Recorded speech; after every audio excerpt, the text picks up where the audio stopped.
یہ جائز ہے۔ اب یہاں پہ 3 موقف آ گئے۔ پہلے نمبر پر وہ یہ ہے امام داود رحمہ اللہ کا، ان کے نزدیک ممانت کے باوجود اگر کوئی بندہ دوسرا پیغام نکاح بھیجتا ہے تو اس کا نکاح ہی جو ہے وہ فسخ کر دیا جائے گا، نکاح برقرار نہیں رکھا جائے گا۔ امام شافعی، امام ابو حنیفہ رحمہ اللہ اور امام مالک رحمہ اللہ جو ہیں، ان کا جو راجح قول ہے وہ یہی ہے کہ نکاح فسخ نہیں کیا جائے گا، نکاح کو برقرار رکھا جائے گا۔ اور امام ابن القاسم رحمہ اللہ جو ہیں، اب انہوں نے اس قول کی مزید تشریح کر دی حدیث کی کہ ایسی صورت جب 2 پیغام نکاح جمع ہو جائیں، پہلا آدمی جس نے پیغام نکاح بھیجا ہے وہ بھی نیک ہے، متقی ہے، رجل صالح ہے، لیکن دوسرا جس نے پیغام نکاح بھیجا ہے وہ زیادہ متقی ہے، اس سے زیادہ بڑھ کے نیک ہے، زیادہ بڑا عالم ہے، زیادہ بڑا عامل ہے، تو ایسی صورت میں دوسرے شخص کا نکاح جو ہے اور پیغام نکاح جو ہے یہ جائز ہو جائے گا۔ اب اگلی بات، ایک مسئلہ اور بھی ہے کہ ایک عورت کو ایک شخص نے پیغام نکاح بھیجا اور کچھ دیر انتظار کیا لیکن کوئی جواب نہ آیا، اور دوسرا بندہ نکاح کا پیغام اب بھیج سکتا ہے یا نہیں بھیج سکتا یا صرف وہ منتظر ہی رہے گا، تو اس کی امام بن رشد رحمہ اللہ نے مزید وضاحت کر دی۔ وَأَمَّا الْوَقْتُ عِنْدَ الْأَكْثَرِ، وہ وقت جس میں پیغام نکاح کے اوپر دوسرا پیغام نکاح بھیجنا منع ہے،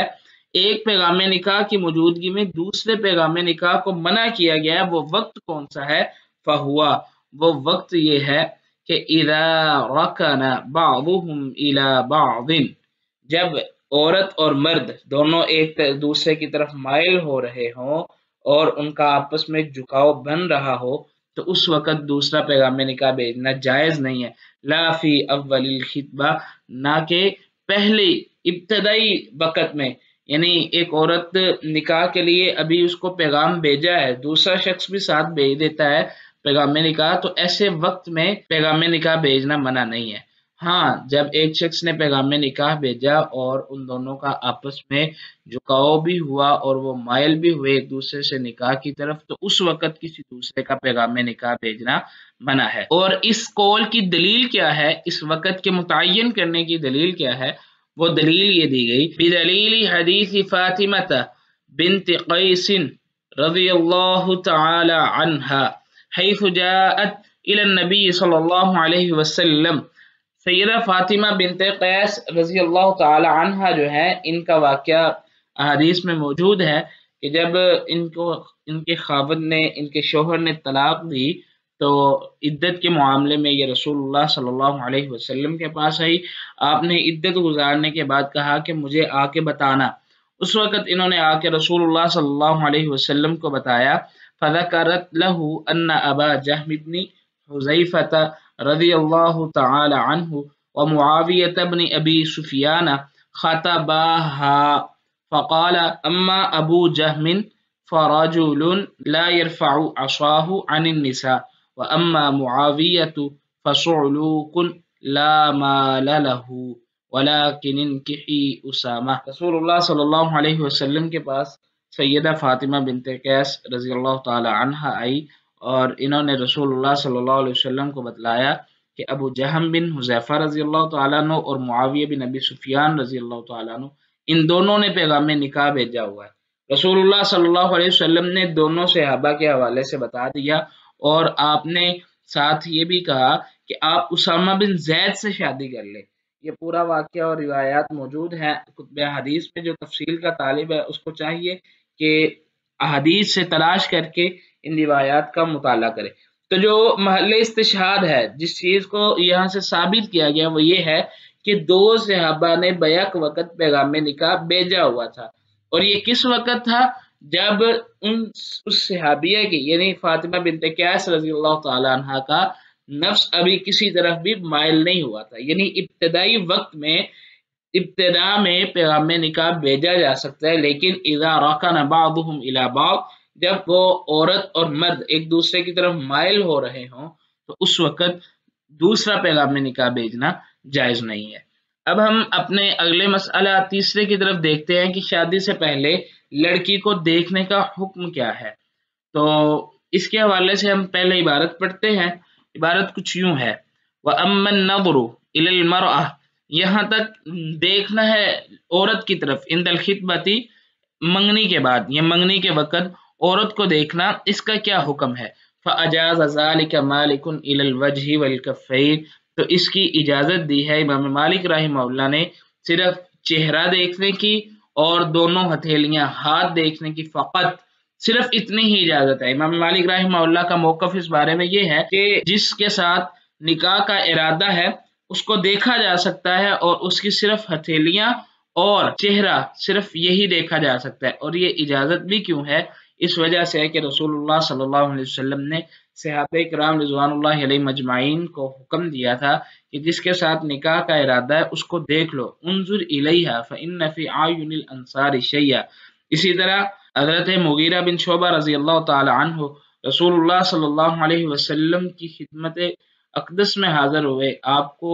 پتہ چلا کہ انہوں نے ایک عورت کو پیغام نکاح بھیجا، تو آپ نے ان سے بھی کہا انظر الیہا فإنہ احرى ان یؤدم بینکما، اس کو دیکھ لو، یہ بات زیادہ لائق ہے کہ تمہارے درمیان الفت اور موافقت پیدا کر دی جائے۔ تو بہرکیف یہ روایات موجود ہیں، تو انہی روایات پہ علماء نے دیکھنے کی اجازت دی ہے۔ تو پہلا موقف امام مالک رحمہ اللہ فقہ مالکی کے نزدیک چہرہ اور ہتھیلیاں دیکھی جا سکتی ہے۔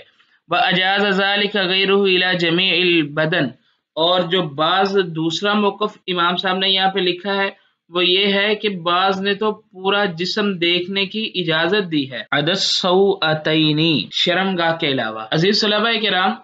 یہ موقف جو ہے اس کے کمزور ہونے کے لیے یہی بات کافی ہے کہ شریعت نے عورت کے پورے جسم کو پردہ بنایا ہے، اور یہ واضح نصوص اور قطعی نصوص جو ہیں یہ موقف ان نصوص کے خلاف ہے۔ جہاں تک دیکھنے کا تعلق ہے تو دیکھنے سے مراد صرف چہرہ اور ہتھیلیاں دیکھنا ہے، جو جمہور کا موقف ہے۔ وَمَنَعَ ذَلِكَ قَوْمٌ عَلَى الْإِطْلَاقِ، اور بعض لوگوں نے